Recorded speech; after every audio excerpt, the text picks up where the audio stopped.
Assalamualaikum warahmatullahi wabarakatuh. Saya Dr. Zaril 810. Pastikan kita sehat. Orang normal paham. Sahabat-sahabat cerita, apa kabar hari ini? Insya Allah sehat dan bahagia juga berkah. Masih di halaman Facebook siaran 810 di acara podcast mobil Dr. Zaril. Podcast mobil Dr. Zaril. Hari ini temanya tema spesial, yang pakarnya juga pakar sangat spesial. Beliau didatangkan dari Bangka Utara. Kami sedang melaju ke arah Bangka Timur. Nah, ngomong-ngomong, Bangka Timur itu mau memisahkan diri juga ya? Rencananya seperti itu. Ya. Sahabat-sahabat kita, mohon maaf nih, podcast kali ini ada suara-suara orang lain nih. Ada seseorang di mobil ini juga. Dan bintang tamu kita siapa lagi kalau bukan Bang Guru Diki. Assalamualaikum Bang Guru Diki. Waalaikumsalam. Silakan Bang Diki dengan ciri khasnya. Assalamualaikum warahmatullahi wabarakatuh. Waalaikumsalam warahmatullahi wabarakatuh. Berjumpa lagi dengan saya Diki Hermansyah Di kanal YouTube. di kanal YouTube Diki Hermansyah. Yes. Matematika, Seni dan Sastra. Woi. Kita bicara tentang matematika hari ini. Bicara tentang apa tadi? Wah, ternyata judulnya ini ada sinergi nih, sinergitas hukum dan politik. Sinergitas hukum dan politik. Jadi antara hukum dan politik ada sinerginya nih. Sinergi asal katanya dari energi ya. Sinergi itu mungkin lah satu energi berarti. Satu energi. Ya, sinergi itu hubungan yang saling dihubung-hubungkan sehingga menjadi suatu kolaborasi, satu kesatuan yang lebih bagus. Jadi antara dua atau lebih hal yang digabungkan, disatukan, dipadukan, lebih tepatnya dipadukan sehingga menghasilkan sesuatu yang lebih dahsyat. Dan itu akan disampaikan oleh Bang Guru Diki. Silakan Bang Guru Diki tentang sinergitas hukum dan politik. Oke, sebelum kesini tadi yang Bangka Timur itu belum dijawab. Oh iya, Bangka Timur ya. Kira-kira duluan mana di Bangka Timur sama Bangka Utara? Kalau sampai sekarang Bangka Timur belum ada pengajuan. Belum ada pengajuan. Bangka Utara sudah ada. Lebih prospek yang mana tuh kira-kira? Ya. Bangka Timur kan maskotnya pendidikan. Dia ada Pesantren gitu ya. ada apa? Sekolah tinggi agama Islam Steinsas tuh. Oh iya, Yen. Terus ada juga UBB kan di ya. Kerawang. Yes. Sementara belinya belum ada apa-apa. Gimana? Apa mau langsung ke? Langsung solidaritas. Itu kita bahas di topik yang lain. Sama-sama cerita. Saya belum siap dengan topik yang disampaikan oleh Bang Diki. Jadi Bang Diki ini lebih tajam dari Mbak Najwa Shihab. Mbak Najwa, saya pikir Mbak Najwa perlu mengajak Bang Diki sebagai narasumber.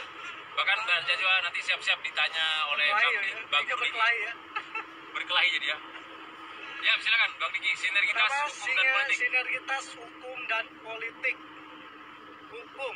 Nah, ini kalau kita tanya ke para sarjana hukum, Yes. kita tanya misalkan apa definisi hukum. Nah, mereka bingung jawabnya. Oh, bingung malah ya. Mudah-mudahan di sini ada para sarjana hukum.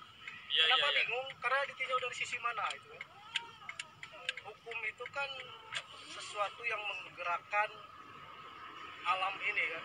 Heeh. Sesuatu yang menggerakkan alam.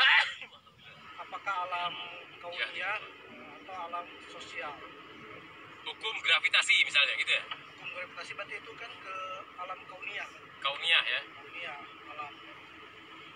Ada juga alam sosial. Nah, mungkin yang dimaksud Bang Jar ini alam sosial ya. Ya, hukum secara biasalah dihukum 5 tahun misalnya. Mendapatkan hukuman. Tapi itu alam sosial juga itu terbagi-bagi lagi. Masya Cabang-cabang lagi kan. Allah. Ada hukum yang tidak tertulis kan, Ya. dan hukum yang tertulis.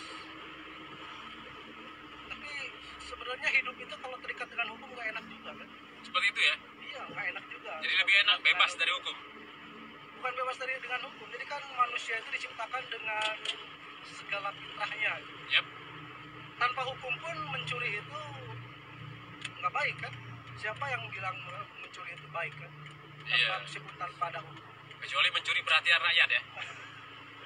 Ya, lanjut tadi.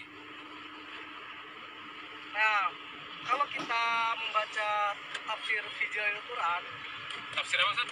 tafsir fi Jilail Quran yang ditulis oleh Said Qutb. Nah, Ya. ini kalau BNPT dengar nih nama Said Qutb itu, wah ini ya, otaknya teroris ya, kata BNPT itu. Iya, iya, iya. Nah, tapi saya melihat pemikirannya yang bagus-bagus di tafsirnya itu kan. Tapi sampai sekarang tafsirnya nggak dilarang. Tafsirnya belum dicabut, dilarang, masih beredar di Indonesia juga terjemahannya. Masih boleh ya? Nah, jadi kata beliau, hukum sosial tadi itu sebenarnya ada hubungan dengan hukum alam. Sosial ada hubungan dengan hukum alam. Hukum alam. Hukum sosial yang tadi kata Bang Jar itu 5 tahun itu. Iya, iya, iya. Jadi kata beliau, sebenarnya bukan kata beliau sih, hampir semua mufasir seperti itu ya. Hampir semua mufasir. Bang, Ya. Jadi kalau Fasir nih orang ahli tafsir ya? ahli tafsir Al-Quran. Jadi kalau di di alam itu terjadi ketidakseimbangan, Yap. maka kan alam ada adik situ kan, mindahin yang itu kan sudah itu. contoh misalkan dari dulu sampai sekarang hujan itu memang seperti itu. Ya. Tapi kalau dulu belum ada bumi ini belum diaspal, belum disemen, sehingga air itu terserap oleh bumi kan, Ya. terserap oleh bumi. Sedangkan sekarang terutama di perkotaan jalannya Dan diaspal, itu tidak nampak semen, bang ya terus tata ruang kotanya berantakan, Ya. aliran airnya kemana, jadilah banjir. Padahal hujannya itu saja. Oh, stabil ya, ya. Nah, kecuali Konstanta ya? nah, ya, Konstan, konstan. kecuali kalau banjirnya yang sifatnya azab seperti zaman Nabi Nuh. Oh, ya. Wah, memang dari atas dan dari bawah. Kalau hujan yang alami itu ya itu aja. Tapi kenapa terjadi banjir? Ya, karena ini keseimbangan alamnya dihancurkan. Keseimbangan alam ya. Zaharal fasad fil ardi wal bahr. Kerusakan alam yang terjadi di Iya. darat dan Apa namanya? nah kalau hukum alam memang harus seperti itu, tidak boleh kita rusak. Hukum sosial pun sama, sumbernya sama itu. Oh, Sumbernya sama. Jadi kata beliau, kata saya itu, kalau hukum alam tunduk kepada undang-undang yang sudah baku diciptakan Allah, yap. maka hukum sosial pun harusnya seperti itu. Harus baku Kita harus tunduk kepada yang menciptakan. menciptakan hukum itu. Ya, dalam konteks ini kan Islam berarti Al-Quran dan Hadis, Sunnah. sunnah ya. Al-Quran dan As-Sunnah. Yap. Kalau kita tidak mengikuti kedua sumber ini, ya akan terjadi kerancuan-kerancuan. Mungkin garis besarnya- Anomali berarti ya. Mungkin garis besarnya seperti itu. Oke. Garis kecilnya gimana? Garis kecil ya. Waktu Garis- kita sepertinya kira-kira setengah jam lagi nih masih bisa Wadah. lagi. Atau Garis kecilnya. kita bikin berseri nanti. Ini tadi. Atau ini kita lebih, ini Bang Jar harusnya bertanya kayak Najwa Shihab. Bertanya kayak Najwa Shihab. Yes. Kalau saya bertanya kayak gini, emang Indonesia tidak berhukum kepada hukum Islam ya? Wah, bahaya itu. Kalau itu nanti Saya menghindari pertanyaan itu. Pak Mahfud MD nanti muncul nanti, ngajak debat juga nih Pak Mahfud MD. Jadi intinya hukum itu harus dijalankan dengan benar dan stabil sesuai dengan pembuat hukum.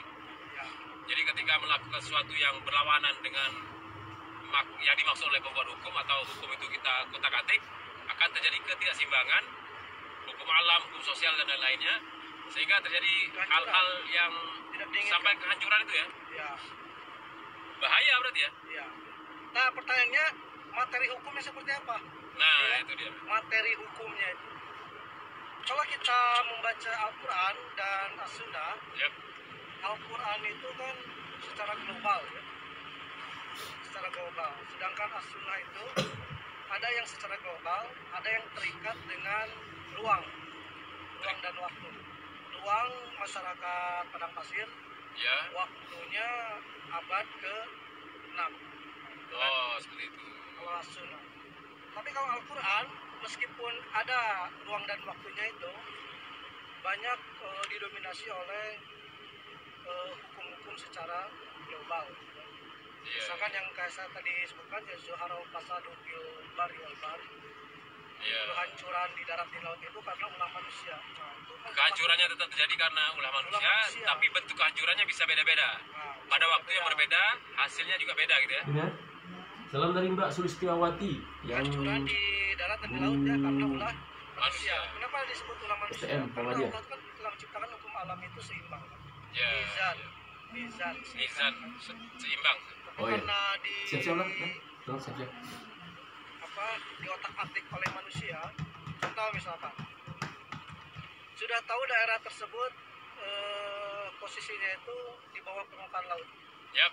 tapi dibangun perumahan Oh, tenggelam berarti. tenggelam kayak di Jakarta Iya. di daerah tertentu kan, dibikinlah dam agar air laut itu tidak masuk ke daerah tersebut.